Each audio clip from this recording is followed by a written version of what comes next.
Herzlich willkommen zu einem neuen Video. Heute zeige ich euch ein einfaches Rezept für ein leckeres Kartoffelcordon Bleu gefüllt mit Käse und Fleisch. Dafür als erstes 1 Kilogramm mehlig kochende Kartoffeln schälen, anschließend in kleine Stücke schneiden, die Kartoffelstücke in einen passenden Topf geben, knapp mit Wasser bedecken, gut salzen, das Wasser zum Kochen bringen und die Kartoffeln mit geschlossenem Deckel bei niedriger bis mittlerer Hitze für ca. 10 Minuten gar kochen.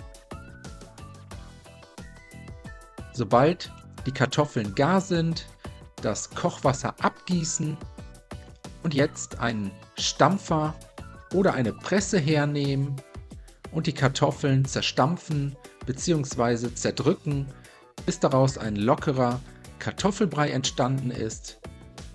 Den Kartoffelbrei anschließend für etwa 10 bis 15 Minuten ausdampfen lassen.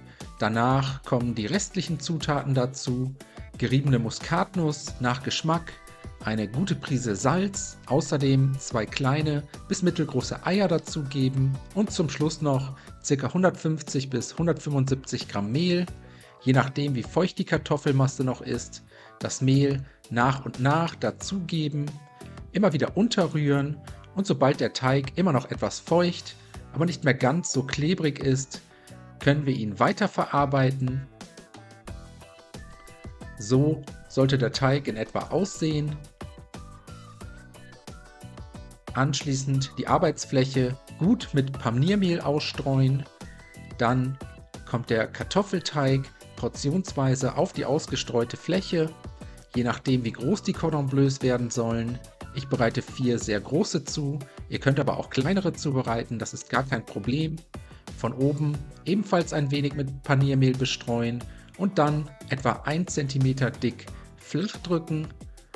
Dabei darauf achten, dass nichts an der Arbeitsplatte festklebt. Dann kommt die Füllung bestehend aus Kochschinken oder wie in meinem Fall Kassler, außerdem 1 bis 2 Scheiben Gouda. Anschließend alles einmal vorsichtig über die Füllung schlagen, an den Rändern gut festdrücken und so können wir das Cordon Bleu am besten direkt in die Pfanne geben. Dafür eine große Pfanne mit reichlich Öl erhitzen. Der Pfannenboden sollte gut mit Öl bedeckt sein. Jetzt die gefüllten Kartoffeltaschen vorsichtig in die heiße Pfanne heben und bei mittlerer Hitze für ca. 5 bis 6 Minuten je Seite anbraten. Nach etwa 5 Minuten oder sobald die Unterseite schön gebräunt ist, einmal wenden und von der anderen Seite goldbraun zu Ende backen. Das fertige Kartoffelcordon Bleu danach aus der Pfanne heben, nochmal kurz auf Küchenpapier abtropfen lassen und danach schneiden wir es mal an.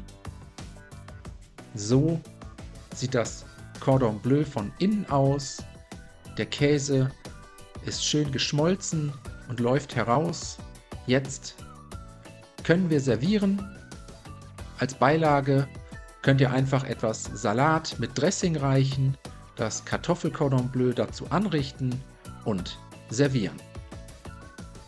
Danach wünsche ich euch einen guten Appetit, viel Spaß beim Nachkochen, bis zum nächsten Mal.